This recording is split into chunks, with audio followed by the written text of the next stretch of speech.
మన తెలుగు పెద్దలు. రచన డాక్టర్ మల్లాది కృష్ణానంద్. చదివినవారు శ్రీ రొక్కం కామేశ్వరరావు. ఇవాళ త్యాగయ్య గూర్చి తెలుసుకుందాం. కర్ణాటక సంగీత సంప్రదాయానికి విశేష ఖ్యాతిని తెచ్చిన ప్రముఖ వాగ్గేయకారుడు త్యాగయ్య. రామశబ్దంలోని నాదమాధుర్యం అనుభవించాడాయన. ఆ దివ్యనామాన్ని నాదోపాసన చేసి సప్తస్వర రాగరత్నాలను ఎన్నో రూపొందించి పరమాత్మతత్వంలో తరించిన ధన్యజీవి త్యాగయ్య.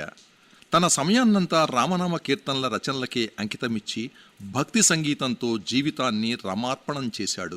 రామకథను, రామనామాన్ని, రామతత్వాన్ని తన సంగీత రాగ రసగుళికల్లో రంగరించి మనందరికీ అందించాడు త్యాగయ్య. ఎందరో మహానుభావులు, అందరికీ వందనములు అని వినమ్రతతో నిరాడంబరంగా నమస్సులు తెలుపుకున్న వాగ్గేయకారుడు త్యాగయ్య. త్యాగయ్య జీవితం సంగీతమయం, ఆయన సంగీతం భక్తిమయం, ఆ భక్తి నవరసభరితం. భక్తితో ఆయన నోటి వెంట అనేక రాగరత్నాలు, భావాల హారాలు, స్వరరాగ సుధలు వెలువడ్డాయి. త్యాగయ్య తన దివ్య రామనామ కీర్తనలో కర్మ, భక్తి, జ్ఞాన, ధ్యాన, నాదయోగాలను మేళవించి జీవిత సారాన్నంతటినీ తెలియజేశాడు.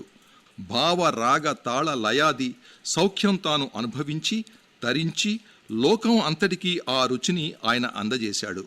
త్యాగయ్య సంగీత కళా కౌశల్యంతో అనేక కృతులు సృష్టించాడు. దైవస్థుతితో దివ్యనామ సంకీర్తనలు, జనరంజకంగా సీతా కళ్యాణం, గౌరీ కళ్యాణం వంటి ఉత్సవ సాంప్రదాయ కీర్తనలు ఆయన మనకు అందించాడు. చల్లరే రామునిపై పూలు ఆహిరి రాగం, సీతా కళ్యాణ వైభోగమే శంకరాభరణం, కొలువైయున్నాడే కోదండపాణి, దేవగాంధర్వ లాంటి ఉత్సవ కీర్తనలు పండిత పామర భేదం లేకుండా పలువురి నాలుకలపై నేటికి నాట్యమాడుతున్నాయి. త్యాగయ్య రామబ్రహ్మం, సీతమ్మ దంపతులకు మే 4, 1767 తమిళనాడులో తిరువాయూరులో 3వ సంతానంగా జన్మించాడు. మొదటి 2 కొడుకుల్లో పెద్దవాడు పండితపుత్రుడు, రెండోవాడు అకాల మరణం చెందాడు.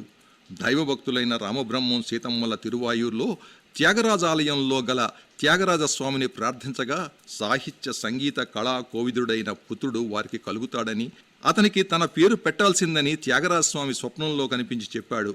త్యాగరాజ్ అంటే పరమశివుడని అర్థం. త్యాగయ్య తెలుగువాడేనా అన్న మీమాంస ఈనాటికి చాలామందిలో ఉంది. ఆయన తెలుగువాడు కాదనేవారు లేకపోలేదు. త్యాగయ్య ముత్తాతలు ప్రస్తుతం ప్రకాశం జిల్లాలోని ఖమ్మం సమీపంలో గల కాకర్ల గ్రామ వాస్తవ్యులు. అయితే క్రీస్తు శకం 1600 ప్రాంతంలో కాకర్ల నుండి తంజావూరుకు వలస వెళ్లి తమిళనాడులో స్థిరపడ్డారు. ఆ రోజుల్లో ఆ ప్రాంతాన్ని పాలించిన మహారాష్ట్ర రాజులు తెలుగు సంగీత సాహిత్యాలకు విశేష ఆదరణ కనబరుస్తుండటంతో త్యాగయ్య ముత్తాత శ్రీ పంచన బ్రహ్మం మహారాష్ట్ర షాహోజీ ఆస్థాన కవిగా నియమితులయ్యాడు. త్యాగయ్య జన్మించిన తిరువాయూర్ పట్టణం తమిళనాడులోని తంజావూరు జిల్లాలో కావేరీ డెల్టా ప్రాంతంలో ఉంది. సంగీత త్రిమూర్తులుగా చెప్పబడే శ్యామశాస్త్రి, ముత్తుస్వామి దీక్షితార్, త్యాగరాజు ముగ్గురు ఇక్కడే జన్మించారు. ఈ సంగీత త్రిమూర్తులు తాము జీవించిన కాలాన్ని కర్ణాటక సంగీత స్వర్ణయుగం కావించారు.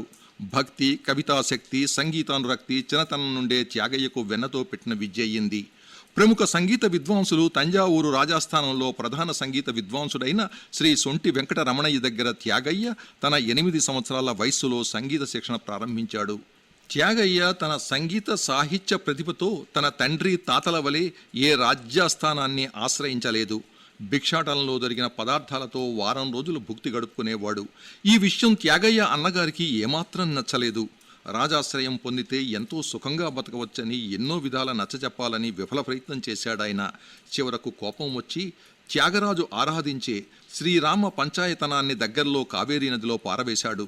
తెల్లవారిన తర్వాత తన దైవ విగ్రహాలు కనపడక త్యాగయ్య పిచ్చెత్తినవాడయి, నేనెందు వెదుకురా హరి, ఎందు దాగినాడో శ్రీరాముడు, మరుగేలరా రాఘవ అని ఆవేశంలో దినమొక యుగంలా పరితపిస్తూ ఎన్నో కీర్తనలు రచించాడు. కావేరీ తీరంలో విగ్రహాలు దొరక్క రారా మా ఇంటికి రామా అంటూ రాముణ్ణి కీర్తించాడు. తంజావూరు రాజు శరభోజీ త్యాగరాజుని తన ఆస్థాన సంగీత విద్వాంసునిగా నియమించాలనుకున్నాడు. కానీ ఆయన దాన్ని సున్నితంగా తిరస్కరించి నిరాడంబర జీవితంతో త్యాగయ్య ప్రపంచానికి సంగీత సాహిత్యాన్ని ప్రసాదించాడు.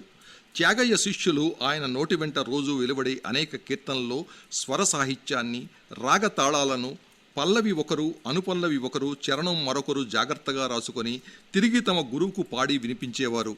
అవసరమైతే తగిన మార్పులు మెరుగులు దిద్ది తన శిష్యులకు పాఠం చెప్పేవారట.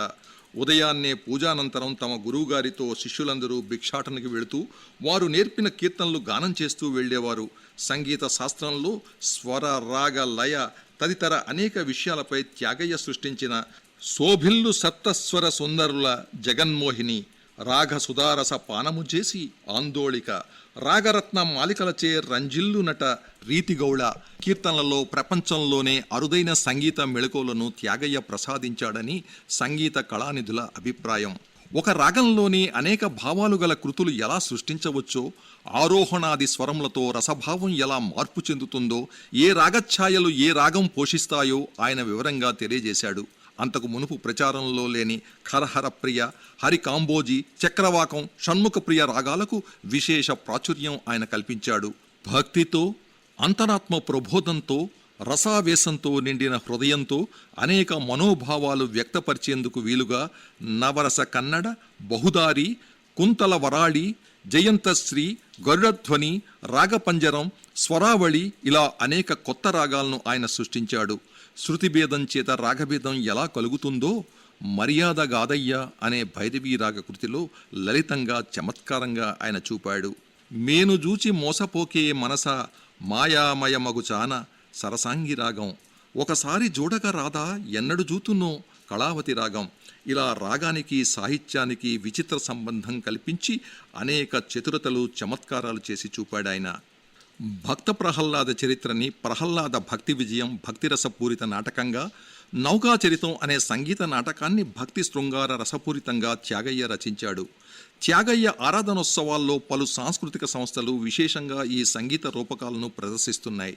త్యాగయ్య రాసిన కృతులు అనేకం ఉన్నా ప్రస్తుతం సుమారు 1000కి లోపే లభ్యమవుతున్నాయి. వాటిలో బహుదారి, జయంతశ్రీ, బిందుమాణి లాంటి రాగాలు సుమారు 100కు పైగా త్యాగయ్య సృష్టించాడు. త్యాగయ్య కృతుల్లో పంచరత్నాలు మానవుని ఆధ్యాత్మిక వికాసంతో పాటు ఈశ్వర తత్వంతో తాదాత్మ్యం చెందడానికి పంచకోశ సాధన శోధన అత్యవసరం అంటూ ఈ పంచకోశాల ప్రశస్తి త్యాగయ్య పంచరత్న కీర్తనలో ప్రస్తావించాడు. ఈ 5 కీర్తనలో త్యాగయ్య గమ్యమైన ఆనందప్రాప్తి పొందే రీతిని సర్వ వేదాంత సారాన్ని ప్రదర్శించాడు. త్యాగయ్య ఎక్కువగా తన కృతుల్లో ఆదితాళం వాడాడు.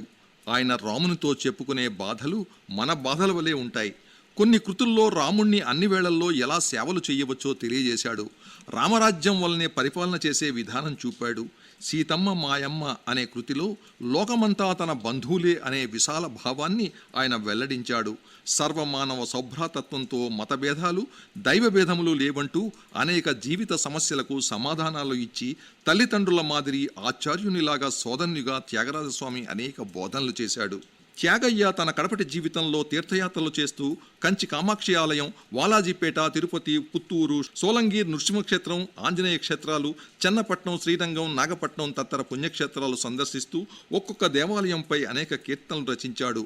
తిరుపతి సందర్శించినప్పుడు సప్తస్వర నాదాతల దీప అని 7 కొండలను 7 స్వరాలుగా త్యాగయ్య భావించాడు. త్యాగయ్య తిరుమల వెళ్లేసరికి స్వామికి తెరవేసి ఉన్నదని, తెరతీయగ రాదా తిరుమల వెంకట రమణ, నాలోని మదమత్సరమును తెరతీయగా రాదా అని ప్రార్థించాడు. తేజోమయ విగ్రహమును ధ్యానించే వారికి సంగీత సాహిత్యాలతో పాటు త్యాగయ్యకు మంత్ర జ్యోతిష్య శాస్త్రాల్లో కూడా విశేష ప్రతిభ ఉంది. తేజోమయ విగ్రహమును ధ్యానించే వారికి నవగ్రహ బలిమేమి, శ్రీ రామానుగ్రహ బలమే బలం అని నవగ్రహాల ప్రభావాలను తిరస్కరించాడు. రామానుగ్రహం ప్రధానం అన్నాడు. పరమాత్మతత్వం ఒక్కటేనని, శివకేశవులు వేరు కాదని, వారిలో భేదం లేదని త్యాగయ్య తన కీర్తనలో ప్రబోధించాడు. మనసా శ్రీరామచంద్రుని మరువకే అంటూ పరమాత్మను రామతత్వంలో త్యాగయ్య చూసి తరించాడు.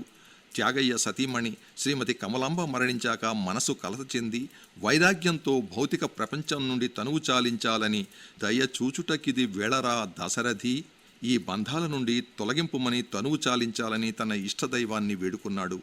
ఆయన తన మరణం కనుగొన్న మహానుభావుడు. 10 రోజుల్లో చనిపోతానని గ్రహించి గిరిపై నెలకొన్న రాముని గురి తప్పక కంటి అనే కీర్తనతో తెలియజేశాడు.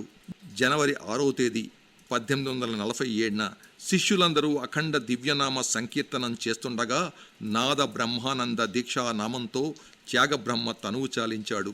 తిరువాయూరులో కావేరీ నదీ తీరాన నిర్మించిన త్యాగయ్య సమాధి ప్రాంతంలో బృందావనం నిర్మించారు. ప్రతి సంవత్సరం త్యాగయ్య శరీరం చాలించిన రోజు పుష్య బహుళ పంచమి నాడు త్యాగరాజ ఆరాధనోత్సవాలు 5 రోజుల పాటు ఘనంగా నిర్వహిస్తున్నారు. త్యాగరాజు ఆధ్యాత్మిక తత్వవేత్త, నాదోపాసకుడు, సంగీత మార్గాన ఆధ్యాత్మిక సత్యం సాధించిన సంగీత యోగి, సంగీతవేత్త, సంస్కర్త, మహాభక్తుడు. వేదాంత సత్యాలను తన కృతుల్లో శోభంగా అర్థమయ్యేలా తెలియజెప్పిన తాత్విక సంగీత కళానిధి. తెలుగు భాష ఉన్నంత వరకు త్యాగయ్య సంగీతం నిలుస్తుంది. అది అజరామరం.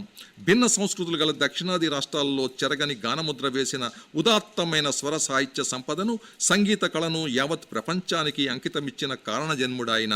ఆ మహనీయుడు తెలుగు భాషకు, సాహిత్యానికి, సంగీత కళకు చేసిన సేవలను అధ్యయనం చేయటం, ప్రచారం చేయటం తెలుగువారందరూ తమ కర్తవ్యంగా భావించాలి.